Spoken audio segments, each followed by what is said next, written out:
Assalamualaikum warahmatullahi wabarakatuh. Alhamdulillahirabbil alamin wa bihi nasta'in 'ala umuri dunya waddin. Assalatu wassalamu ala asyrofil mursalin wa ala alihi wa sahbihi ajma'in amma ba'du. Qala ta'ala fil Qur'anil 'azim, a'udzu billahi minasy syaithanir rajim. Bismillahirrahmanirrahim.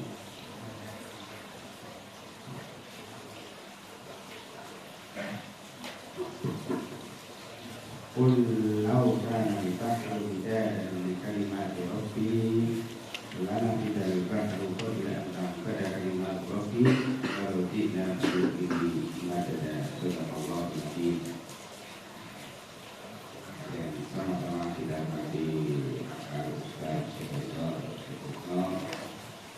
Ustaz Supriyatna, itu bapak-bapak hadirin hadirat rahmatullah.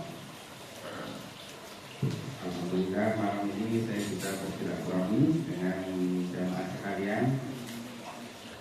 Senang sekali, berbahagia sekali. Ini kali pertama. Mudah-mudahan bukan kali yang terakhir ya. Amin. Ya. Waktunya terbatas, untuk itu kita awali dengan berdoa. Doa yang biasa dibaca oleh anak-anak TPA. Padahal doa itu bukan hanya untuk anak-anak, tapi juga untuk kita semua.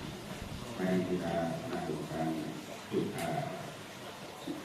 Orang menyebutnya doa baca Quran, tetapi yang bisa juga doa membaca Al-Quran atau apa saja.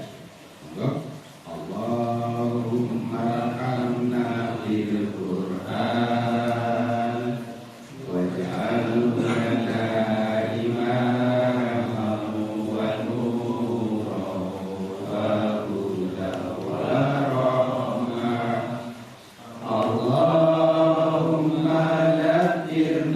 wa rahmah. Allahumma lakirna minhu ma nasina wa 'allimna minhu ma jahilna warzuqna tilawatahu ana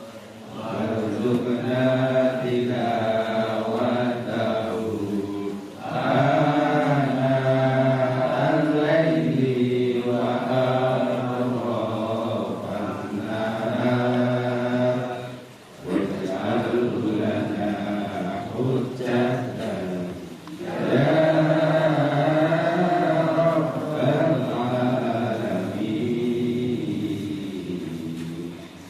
Ibu bapak, permohonan kita berapa butir sih dengan doa itu? Berapa bapak ibu? Permohonan kita berapa itu? Banyak ya. Allahumma arhamna bil Quran waj'alhu lana imaman wa nuran wa hudan wa rahmah.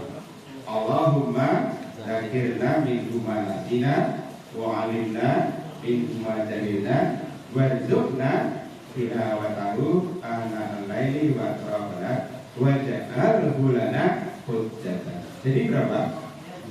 9. Sudah tercapai berapa bapak ibu? Dikit-dikit ya, mudah-mudahan surga. Kalau yang terakhir itu waj'alhu lana hujjatan itu besok di akhirat ya.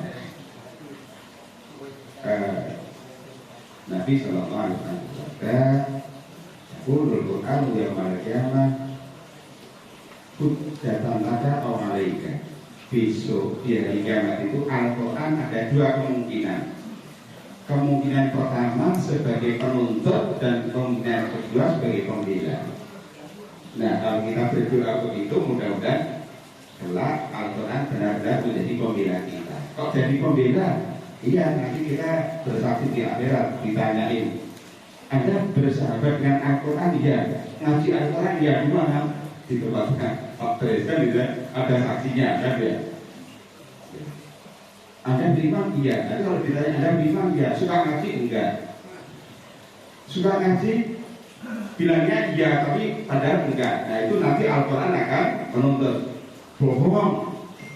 Bilangnya suka ngaji, padahal enggak. Nah itu nanti ya. Tuh.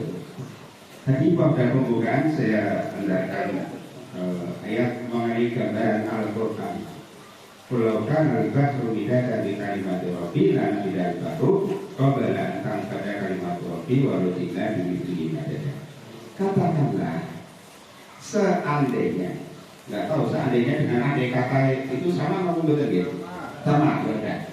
Andai kata lautan itu tinta untuk menuliskan kalimat-kalimat Allah, pastilah lautan itu habis. Walaupun didatangkan sebanyak itu. Jadi firman Allah itu tidak ada habisnya. Maka secara ringkas untuk pengayaan kita dan penguatan kita, mengapa kita mesti harus senang mengaji Al-Quran. Al-Quran itu lautan tidak bertepi. Bapak Ibu pernah ke Laut Selatan? Kelihatan nggak tepinya? Mau ada tepinya nggak? Ya tepinya nggak tahu benua laut gitu. Pernah ketemu Nyiroro Kidul? Nah, ini kemudian apa yang disabdakan Nabi tentang dunia dan akhirat? Celupkan jarimu ke dalam lautan, lalu angkatlah. Berapa banyak air yang terbawa oleh jarimu? Itulah dunia. Lalu akhirat? Ya akhirat itu lautan itu. Nah, sebab itu ngaji Al-Quran nggak ada habisnya. Dengan ungkapan lain itu, Al-Quran itu ibarat sumur tanpa dasar. Kalau sumur tanpa dasar itu jerunis berapa Bapak Ibu? Jadi Bapak Ibu, ini ada yang sudah sepuh, yang masih muda. Andai kata kita itu dihidupkan dan dimatikan sampai 7 kali, Al-Quran belum habis kita baca, belum habis kita pelajari. Itu semangatnya. Jadi mengapa kita harus semangat mengaji? Baik, sekarang kita dengan catatan ini, mari kita baca bersama-sama. Ada beberapa ayat, mudah-mudahan sudah merata. Sampun merata ya Bapak Ibu. Mari kita baca bersama-sama. A'udzu billahi minasy syaithanir rajim. Bismillahirrahmanirrahim. Iqra bismi rabbikal ladzi khalaq. Khalaqal insana min 'alaq. Iqra wa rabbukal akram. Alladzi 'allama bil qalam. 'Allamal insana ma lam ya'lam. Ya ayyuhal mudaththir qum fa'anzir wa rabbaka fakabbir wa thiyabaka fatahhir wal rujza fahjur wa la tamnun tastakbir wa li rabbika fasbir fasda' bima tu'maru wa a'rid 'anil musyrikin. Inna kafainakal mustahzi'in alladzina yaj'aluna ma'allahi ilahan akhar fasawfa ya'lamun. Wa laqad na'lamu annaka ya'dhibu sadruka bima yaqulun fasabbih bihamdi rabbika wa kun minas sajidin wa'bud rabbaka hatta ya'tiyakal yaqin. Sebaiknya ya ayyuhalladzina amanu in tansurullaha yansurkum wa yuthabbit aqdamakum. In ahsantum ahsantum li anfusikum wa in asatum falaha. Shadaqallahul alim. Bapak Ibu, saya membedakan membaca Al-Quran itu minimal 4 langkah. Langkah pertama membaca ayatnya, sampun nggih Bapak Ibu. Langkah kedua membaca terjemahnya. Langkah ketiga memahami maksudnya. Langkah yang keempat mengamalkan. Kalau mau ditambah, langkah yang kelima itu mengajarkan membacanya. Ada nggak tetangga kita yang belum bisa membaca Al-Quran? Oh ya, itu tugasnya kita untuk mengajarkannya. Lebih dari mengajarkan membacanya adalah mengajarkan ya maksud kandungan ayat-ayatnya. Jadi sekaligus Bapak Ibu ingin amal jariah Bapak Ibu. Kalau ingin amal jariah, ini nanti bahan pengajarnya difoto terus di-share. Insya Allah itu termasuk ilmun yuntafahu bihi, ilmu yang dimanfaatkan. Dijamin semua ayatnya benar. Kalau ada terjemah, memang terjemahnya ini tidak sama dengan Kementerian Agama. Walaupun mohon maaf saya termasuk anggota tim untuk revisi Quran terjemah, tetapi yang namanya tim itu kan ada apa ya, tiba-tiba kok pakai biaya, kok pakai biaya. Nah ini maka ini terjemahnya ini tidak mengikuti terjemah Kementerian Agama. Nanti bisa dicek. Baik, ya saya wakili untuk membaca terjemahnya. Iqra bismi rabbikal ladzi khalaq. Bacalah dengan nama Tuhanmu yang menciptakan. Mohon perhatian Bapak Ibu. Apa yang harus dibaca? Itu satu ayat lengkap. Bacalah dengan nama Tuhanmu yang menciptakan. Apa yang harus kita baca? Tidak ada, tidak tertulis, tidak tersurat. Bukannya Gusti Allah lupa, tetapi para ulama lalu merumuskan jika di dalam Al-Quran kita temukan ayat-ayat Al-Quran yang menggunakan kata kerja transitif, kata kerja yang membutuhkan objek tetapi tidak disebutkan objeknya, maka objeknya ialah apa saja yang terjangkau oleh kata kerja itu. Zaman Nabi ketika ayat ini turun, para ulama lalu menafsirkannya, oh Nabi disuruh membaca situasi umatnya. Kalau sekarang kita perlu baca situasi umat Islam apa tidak? Perlu juga. Wiswayai kita, wiswayai. Bacalah dengan nama Tuhanmu yang menciptakan. Jadi membacanya tidak sekedar baca.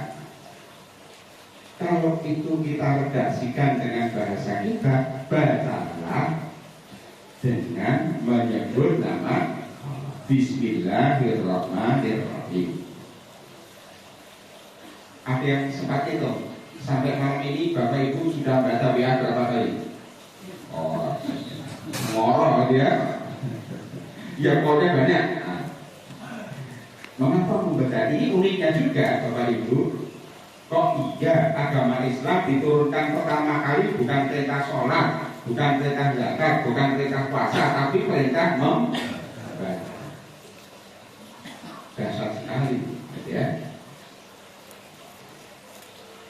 Yang menciptakan manusia dari segumpal darah, ya ini terpaksa biar gampang itu terjemahnya memang segumpal darah. Padahal ketika benih laki-laki itu bertemu dengan benih perempuan, lalu terjadi pembuahan, lalu terwujud janin. Janin itu ukurannya seberapa sih Bapak Ibu? Segumpal. Kok segumpal? Menurut embriologi, janin terbentuk pertama kali itu seukuran beras, biji beras. Apa bisa dikatakan segumpal? Yuling main gampang gitu ya. Nek terpaksanya ya segumpil gitu ya. Ya, bacalah dan Tuhanmu Maha Pemurah. Ini teliti sekali. Ayatnya 5. Kata baca, perintah bacanya diulang. Ya kan? Inspirasinya apa ibu-ibu, bapak-bapak? Membaca apa saja itu tidak cukup hanya satu kali.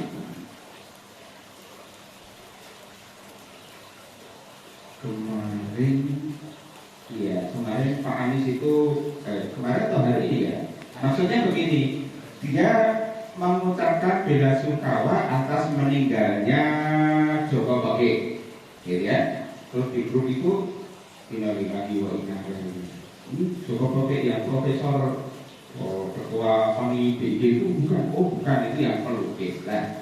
Kan kalau kita membaca sekali kok terus Profesor Joko melihat yang meninggal itu bukan Profesor Joko Oke, tetapi pelukis yang lukisannya hebat itu apa? Cereng gitu ya. Wah, hebat itu ya. Nah, lanjut. Jadi membaca itu tidak cukup sekali. Bacalah dan Tuhanmu Maha Pemurah. Bapak Ibu, asal kita mau membaca, Allah membukakan pintu pengetahuan bagi kita. Ditambah. Yun sewu, apa ada yang pernah merasa bosan membaca Al-Fatihah? Nah, pernah ya naudzubillah. Tapi alasannya jangan mengapa tidak bosan, ya karena wajib. Bukan begitu. Itu subjektif. Ya harus objektif karena Fatihah itu memang dasar sekali. Kalau Ibnu Taimiyah menyebut Al-Fatihah itu intisari Al-Quran. Dan intisari Al-Fatihah apa Bapak Ibu? Intisari Al-Fatihah itu iyyaka na'budu wa iyyaka nasta'in. Di hadapan iyyaka na'budu wa iyyaka nasta'in itu ada 4 golongan. Mohon dipertimbangkan kita masuk golongan yang mana. Golongan pertama benar dari iyyaka na'budu wa iyyaka nasta'in. Golongan kedua benar dari iyyaka na'budu tapi tidak benar dari iyyaka nasta'in. Golongan yang ketiga sebaliknya tidak benar-benar iyyaka na'budu tapi benar-benar ya. Saya yang paling parah naudzubillah itu yudhino iyyaka na'budu wa iyyaka nasta'in tapi tidak benar-benar iyyaka na'budu dan tidak benar-benar iyyaka nasta'in. Ini kita membaca. Saya lanjutkan. Jadi kalau kita membaca, Allah akan memberikan kemurahan kepada kita. Allah di alam wafil kolam yang mengajar dengan pena. Ini zaman dulu mengajar dengan kolam pena. Hari-hari ini kayaknya lebih banyak menulisnya pakai jadi gitu. Ya kalau HP-nya bagus sih pakai pena gitu. Yang belum dibuatkan kadang ini belum diganti dari timur. Jadi ya komputer apa ini ya teknologi ini tetapi prinsipnya sama. Itu kan titik-titik gitu ya. Ya. Konon nanti Bapak Ibu ada saatnya di mana apa ya komputer atau HP itu nanti bisa menulis apa yang kita pikirkan. Itu dipantau terus seperti assalamualaikum. Nah itu nunggu zamannya gitu. Nah itu ya. Mengajar manusia apa yang ia tidak tahu. Lanjut. Ya yang mujadir, hai orang yang berselimut. Ini hari-hari ini ya. Bapak Ibu, saya ingat berselimut betul? Oh betul. Hai orang yang berselimut, bangun lalu berilah peringatan. Tuhanmu agungkanlah. Pakaianmu bersihkanlah. Bapak Ibu seminggu berapa kali nyuci pakaian? Betul. Ini pakaian itu ada pakaian jasmani, ada pakaian rohani. Nabi SAW pernah bersabda, para sederek ya para sahabat, bayangkan di depan rumah Anda itu ada sungai yang mengalir jernih. ambil dino panjenengan mandi 5 kali. Kira-kira masih ada nggak kotoran di dalam gigi tubuh? Nggak ada. Yaitu sholat itu adalah membersihkan rokaat. Perbuatan dosa tinggalkanlah. Yo sewu Bapak Ibu, nek ngapusi itu dosa mboten? Nek janji mboten menepati itu dosa napa mboten? Nek kula mboten ngarani sing janji, sing ngapusi. Jangan memberi agar memperoleh balasan. Lah niki. Bapak Ibu mungkin ada yang melihat video Pak Ganjar berjalan terus ada seseorang itu salaman dan persis salamannya itu salam tempel. Nggak tahu itu maksudnya apa ya. Saya hanya bayangkan ayat ini, jangan-jangan dia memberi untuk memperoleh balasan lebihnya. Nah untuk bila untuk memenuhi perintah Tuhanmu bersabarlah. Indonesia tidak sedang baik-baik saja. Terus? Ya kalau tidak sedang baik-baik saja ya kita harus berusaha untuk memperbaiki. Bondo, bau, pikir.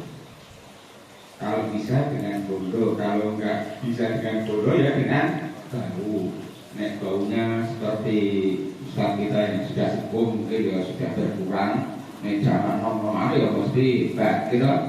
Nah, bondo bau pikir. Nek bondo ya tenaganya sudah ya dengan pikirannya. Urun rambut, nah gitu ya. Sekurang-kurangnya urun dupa, ya. Jadi kalau tidak bisa ikut berjuang, yo ojo merusui gitu. Nah, jangan memberi agar memperoleh balasan lebihnya. Nah, itu kan ayat yang mula-mula selawat kepada Nabi untuk berdakwah, dan ayat berikutnya itu dari surat Al-Hijr itu Fasda bima tu'mar wa alil musyrikin. Itu pembukaannya saja, saya nanti segera lanjutkan. Sampaikanlah terang-terangan segala yang diperintahkan kepadamu dan biarkanlah orang-orang musyrik. Bapak Ibu, ini ayat mula-mula Nabi diperintahkan untuk berdakwah secara terang-terangan. Jadi sistematis dakwah itu mula-mula wa amdir ashiratakal aqrabin. Berilah peringatan pada sanak saudaramu terdekat. Nah, gitu. Cara ini di pak-pak gitu. Ada rezeki itu dibagi minimal itu pak-pak gitu. Tambah separuh kiwa dengan mengarah budi. Nah, isi uang dia beres-beres. Nah, ketika sanak saudara itu sudah kokoh imannya, lalu Allah Subhanahu wa Ta'ala memerintahkan untuk berdakwah terang-terangan. Apa langkah Nabi untuk berdakwah terang-terangan? Nabi naik ke Bukit Sofa, lalu kasih mukadimah, oh sederek, kalau saya katakan di balik bukit itu ada musuh mau menyerang kita, percaya enggak? Percaya. Semua percaya pada Nabi. Nah, tes case gitu ya, itu tes. Oh, tapi percaya. Nah, lalu Nabi ngendika, Ayyuhan nas, inni Rasulullah. Para sederek, saya utusan Allah. Wah, bertindak gitu. Abu Jahal, Abu Lahab, introduksi. Tabbannya ya Muhammad alina dan makan. Celaka kamu Muhammad. Kene bahasane Abu Lahab kira-kira ngene iki. Minta rumoke ocehanmu, gitu. Gusti Allah enggak terima. Jibril sampaikan kepada Muhammad. Tabbat yada Abi Lahab wa tab. Ma'alna anhu ma'alu dan seterusnya. Nah, ini pada lanjutan ayatnya itu begini. Cukuplah kami pelindungmu dari mereka yang ngecek. Jadi begitu Nabi berdakwah kan ejekannya bermacam-macam. Muhammad itu gila, Muhammad itu tukang sihir, macam-macam. Nah,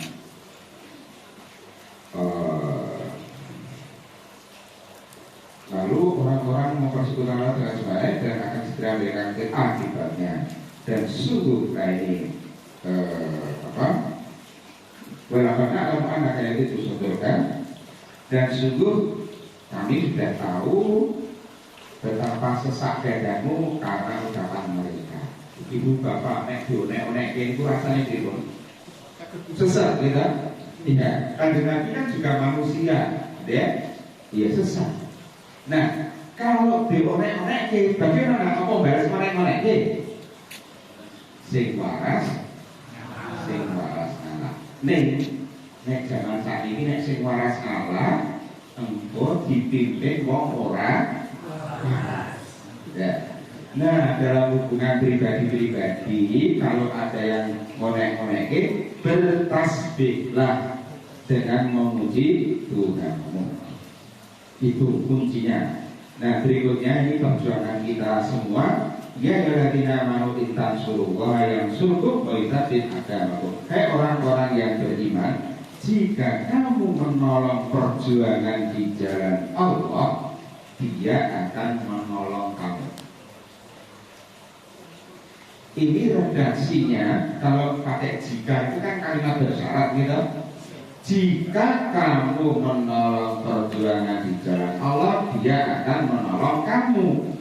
Jika kamu tidak menolong perjuangan di jalan Allah, maka Dia tidak akan menolong kamu. Kalau umat Islam di mana-mana itu ya sedang tidak baik-baik saja, dia harus berusaha. Nanti ada kajian mengenai takdir dan ikhtiar. Apa memang umat Islam ini ditakdirkan di ye gitu?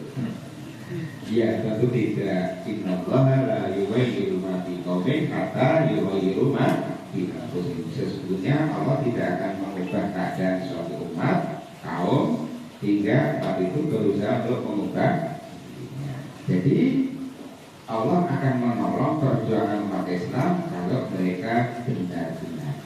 Dan ini ukurannya begini Bapak Ibu. Kalau kita sudah merasa berjuang, kok Gusti Allah belum menunjukkan pertolongannya, kita harus mawas diri. Boleh jadi perjuangan kita ini masih kurang, gitu ya. Bondo bau pikir lek perlu sak nyawane bisa. Rela nggak Bapak Ibu, mau nggak meninggal di jalan Allah, mau nggak? Mau. Allahu Akbar. Ada hadis Nabi begini Bapak Ibu, ini untuk menggembirakan kita. Siapa yang berjuang di jalan Allah, lalu dia mati di pembaringan, di tempat tidur ya, maka statusnya di jalan Allah. Jadi jangan menganggap mati di jalan Allah itu mesti ditembak, dipedang, gitu ya. Enggak. Asal kita itu berjuang di jalan Allah, esok awan sore memikirkan umat, ya. Nah, itu kalau kita meninggal dunia kok tidak di medan perang, ya itu tetap syahid, gitu ya. Tuh. Ayat yang terakhir. In ahsantum li anfusikum wa in asatum falaha. Jika kamu berbuat baik, maka kamu berbuat baik untuk dirimu sendiri.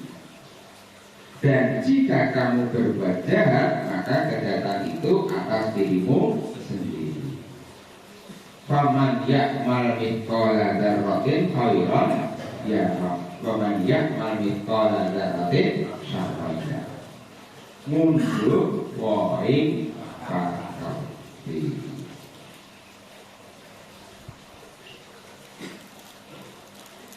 Kalimat kalimat mundur wayang seperti itu bisa kita sebut sebagai abstraksi dari firman Allah Subhanahu wa Ta'ala.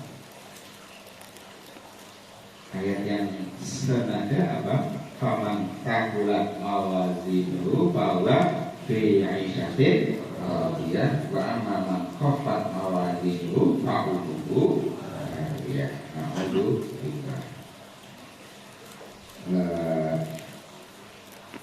Saya tambahkan sedikit persepsi atau pandangan atau penggambaran ulama tentang Al-Quran. Tadi saya menyebut Al-Quran itu ibarat lautan yang tidak bertepi. Jalaluddin Rumi itu menggambarkan Al-Quran. Al-Quran itu seperti pengantin wanita yang mengenakan cadar. Bila engkau berusaha membuka cadarnya, maka engkau tidak akan menemukan kecantikan karena caramu membuka cadar atau motifmu membuka cadar yang tidak benar.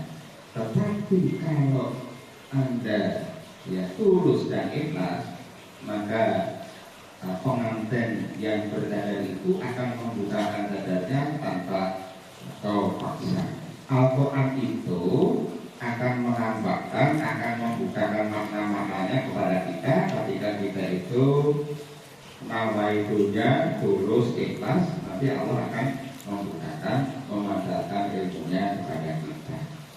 Tapi kalau niatnya tidak baik, ya seperti orientalis itu komentarnya macam-macam. Ada yang bilang Al-Quran itu kitab yang paling tidak sistematis. Ini di rumah kira itu komentarnya tidak semua bilang. Begini kok kalau memanggil Ustaz Jazir ya pas mau menghadiri FGD DPD RI penyimak pidato Rana itu ngobrol-ngobrol. Nah itu Rocky belum dimasalahkan. Kenapa? Nah, dia bilangnya sebetulnya nggak ada dalilnya. Yang ada dalilnya itu asu. Di dalam Al-Quran itu ada, kan? Saya tentang asu. Ya itu sekedar. Nah, saya lanjutkan ini mengenai dari dia. Jadi motif orientalis itu bisa begitu ini. Nah, saya tambahkan kutipan. Mudah-mudahan Bapak Ibu memahaminya dengan seksama. Dengan seksama itu mohon tidak harfiah, tidak reseller, tidak tekstual, tetapi mencoba untuk menangkap apa yang dimaksud oleh yang bersangkutan. Dalam hal ini saya masih mengutip kata-kata dari Jalaluddin Rumi. Jika Anda membaca Al-Quran dengan mata, maka Anda akan melihat huruf-huruf. Jika Anda melihat Al-Quran dengan pikiran, maka Anda akan menemukan pengetahuan. Jika Anda membaca Al-Quran dengan hati, maka Anda akan menemukan cinta. Dan jika Anda membaca Al-Quran dengan semuanya itu, dengan mata, pikiran, hati, maka Anda akan melihat Tuhan. Pak Presiden itu menarasikan begini: jika Anda ingin Allah berbicara kepada Anda, bacalah Al-Quran. Dan jika Anda ingin berbicara kepada Allah, berdoalah. Begitu. Jadi cukup ya berdoa, ya membaca Al-Quran. Kalau kita mengacu pada salah satu ayat di tambah mengenai ini, mudah-mudahan ada waktu buat Bapak Ibu barangkali ada ulang-ulang. Saya mau tambahkan mengenai pemetaan ya. Summa auratna kita berladina istofaina min ibadina wa minhum zalimun li nafsihi wa minhum muqtasid kami berusaha dengan khairat billah dan khairat. Al-Quran itu kemudian diwariskan kepada orang-orang pilihan. Nah, orang-orang pilihan itu adalah orang-orang yang beriman. Sungguh pun demikian, orang beriman itu ada 3 klaster, ada 3 kelompok. Faminhum dzalimun linafsihi. Yang pertama golongan orang yang menganiaya diri sendiri. Waminhum muqtasid. Yang kedua adalah yang pertengahan. Yang ketiga waminhum sabiqun bil khairat.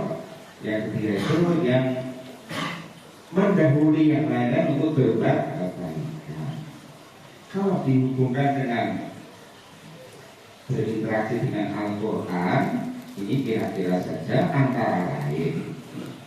Kalau orang itu beriman kepada Al-Quran tetapi tidak mau membaca Al-Quran, ya berarti dia menganiaya diri sendiri.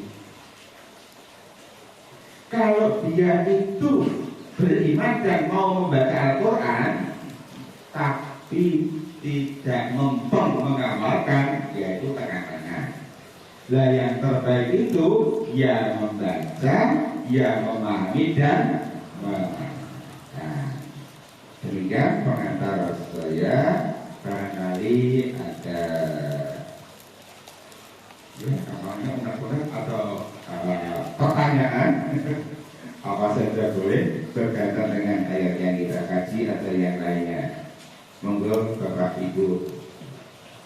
Monggo Bapak. Ini ada Bapak. Monggo. Baik, terkait dengan ayat yang dianukan atau mungkin persoalan lain. Bapak monggo.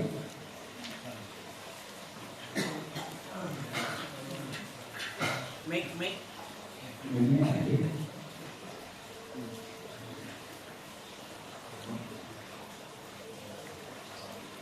Di Monggalan.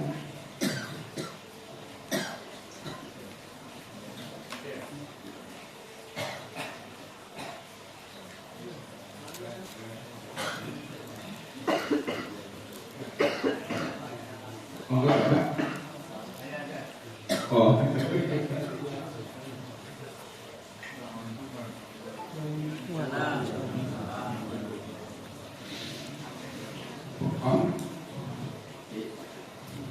Cek. Ingat, Prof. Orang Islam itu kan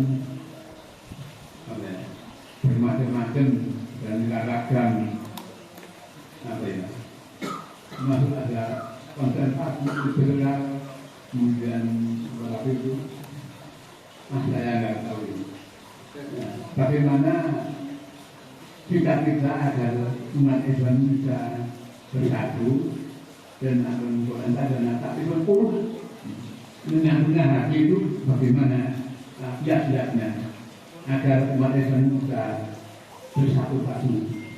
Terima kasih. Assalamualaikum warahmatullahi wabarakatuh. Monggo barangkali ada berikutnya tadi Bapak sini dulu baru nanti udah di Bapak. Monggo. Bismillahirrahmanirrahim. Assalamualaikum warahmatullahi wabarakatuh. Yang saya tanyakan, apakah tafsir Al-Quran itu mengikat kita atau tidak? Mengingat tafsir yang satu dengan yang lain saling tidak sama. Yang tadi pertanyaan Bapak, apakah tafsir Al-Quran itu mengikat kita atau tidak? Mengingat tafsir yang satu dengan yang lain saling berbeda. Assalamualaikum warahmatullahi wabarakatuh.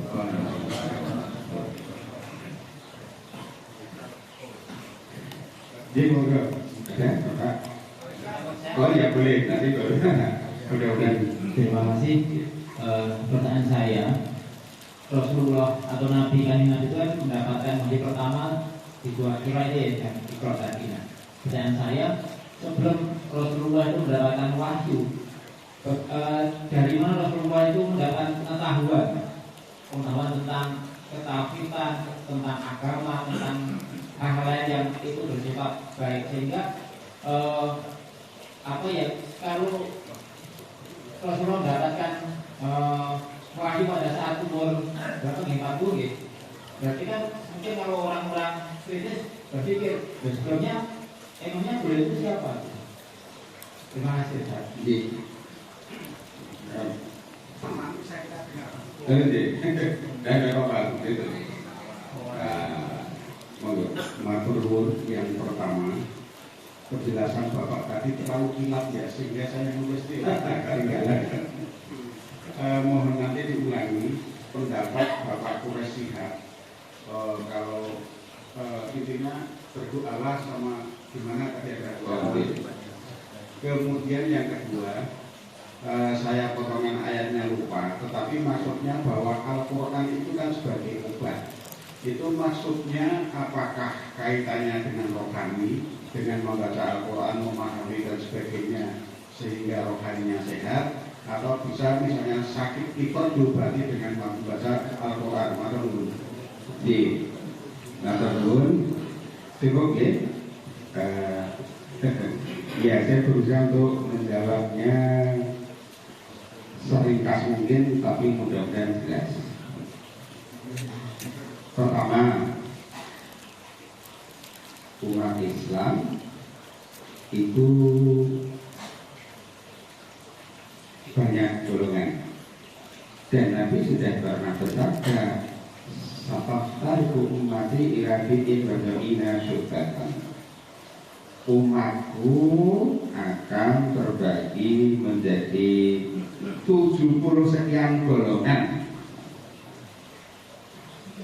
dan yang selamat hanya satu.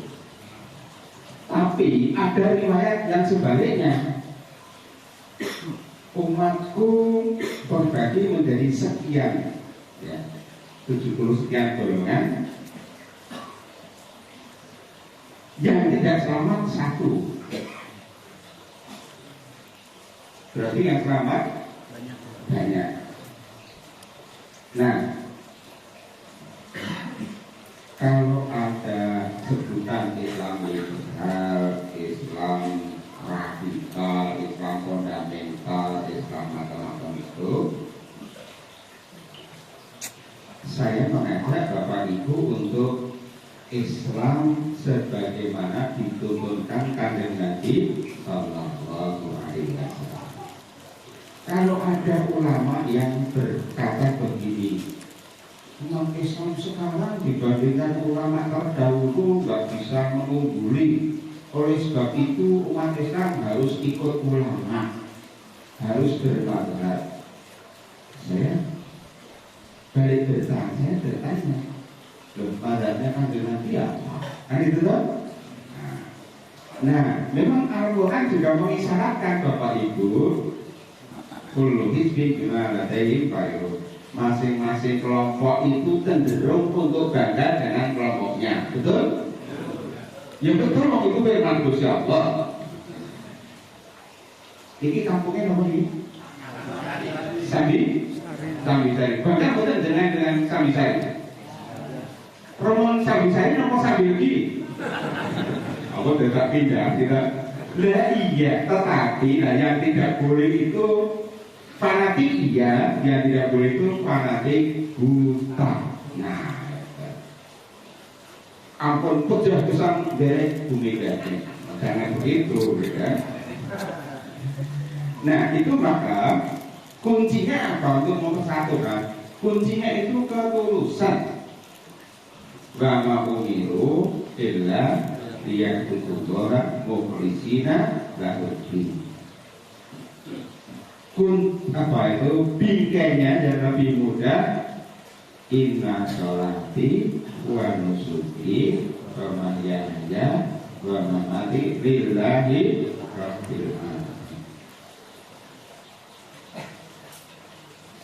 Memang di dalam Al-Quran itu surat At-Taubah ayat 171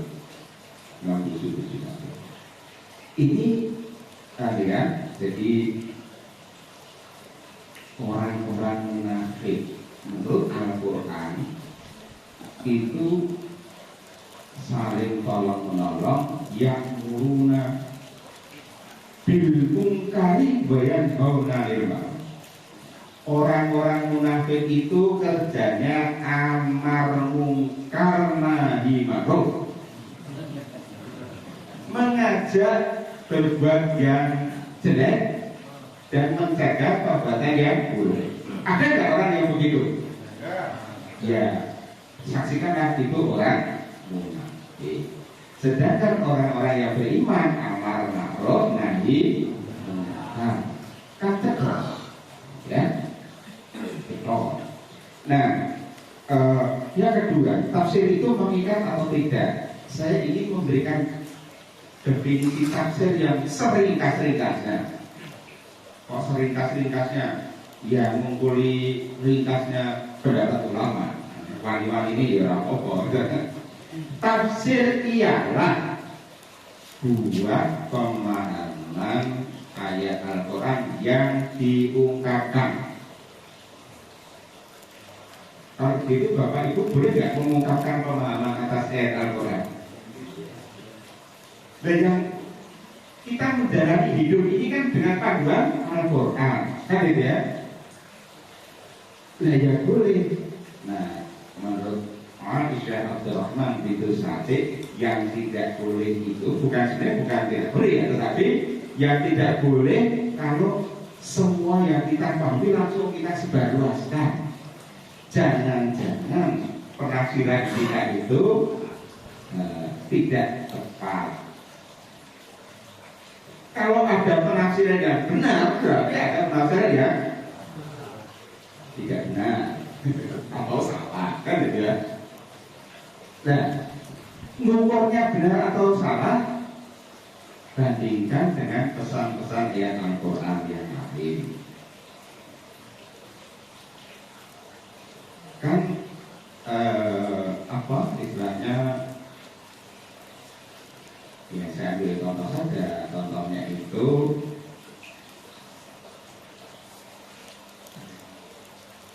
pembeda antara kelompok Syiah dan kelompok Sunni antara lain ya juga ya, yang utama Syiah itu punya imamah. Jadi imamah itu ya kata seperti khalifah lah ya. Yang kedua itu ya terpaksa harus disebutkan itu mengenai nikah mut'ah ya. Nikah mut'ah itu nama ibu-ibu.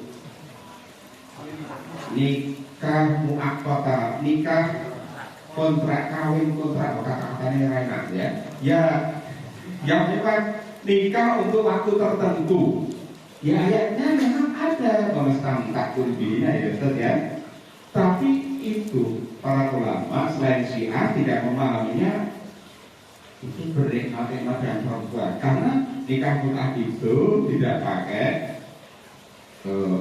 tidak pakai syarat-syarat sebagaimana nikah ini.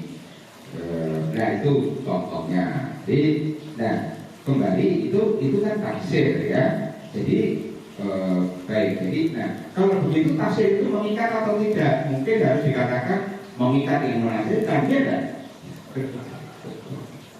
Lah ya, lah menafsirkan kok. Nah, menafsirkan tapi tidak mengamalkan kan berarti esok dele sore tempe kan ya. Nah, jadi disinilah melalui majelis pengajian ini kita diberdayakan. Tafsirnya siapapun, kalau itu tafsir itu adalah dua pemahaman orang, dan orang itu manusia itu bisa ya diseleksi. Kalau cocok monggo, kalau tidak cocok ya cari yang cocok, kan itu kan begitu. Nah bagaimana dengan wahyu perdana? Nabi sebelum dapat wahyu itu apa? Nabi Shallallahu Alaihi Wasallam kan tidak lahir sendiri ya. Nabi Muhammad Shallallahu Alaihi Wasallam adalah keturunan Nabi Ibrahim dari Nabi Ismail. Jadi ajaran ya sebagaimana orang Nasrani ya di Madinah, ini kita geser sedikit. Di Madinah itu ya ada umat Nasrani. Umat Nasrani itu mengamalkan ajaran Nabi Isa. Kalau umat Yahudi mengajarkan warisan Nabi Musa. Dan Nabi Muhammad SAW itu mengamalkan warisan Nabi Ibrahim melalui Nabi ini. Ya tentu saja tidak sama, ya. Paling tidak kita punya data bahwa kesalehan Nabi SAW itu berdasarkan ya warisan agama Nabi Ibrahim, ya tentu saja tidak terdokumentasi, tetapi gampangannya Nabi SAW itu secara pribadi itu ya terjaga dari perbuatan ya katakanlah nisbah. Bapaknya Nabi Muhammad itu namanya Abdullah, gitu ya. Ya memang orang Arab itu ya mengenal, ya.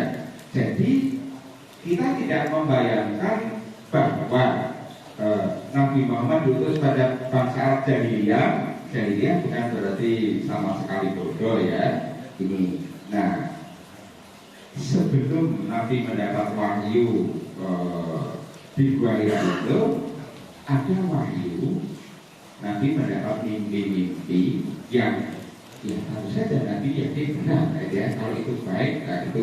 Jadi dari sana intinya begitu. Nah kemudian yang tadi yang mohon di menit terakhir, jadi tadi yang saya kutipkan dari Pak Quraisy, tetapi dalam pembacaan saya ada ya nggak apa-apa lah bahwa saya memang menerimanya dari Pak Quraisy, tetapi ada sumber yang boleh dikatakan diacu oleh Pak Quraisy itu. Jadi jika Anda ingin berbicara dengan Allah maka berdoalah, dan kalau Anda ingin Allah berbicara dengan Anda maka bacalah Al-Quran. Ali bin Abi Thalib ini semacam metode pemahaman juga bagaimana caranya supaya Allah benar-benar berbicara kepada kita. Ali bin Abi Thalib memberikan formula istantik Al-Quran, persilahkan Al-Quran berbicara. Maka tadi saya mengatur minimal 3 langkah itu dulu, membaca lafalnya, yang kedua membaca terjemahnya, lalu merenungkan. Tanpa merenungkan ya kita tidak paham. Dan kalau kita renungkan itu kita akan tambah paham. Bapak Ibu, kalau saya katakan Al-Fatihah itu kalau ditafsirkan bisa dalam 1 juta halaman. Setuju atau tidak Bapak Ibu?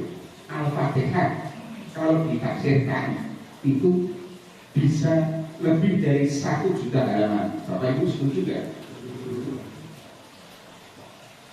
Saya kasih bukti. Alhamdulillahi Rabbil Alamin. Apa terjemahnya?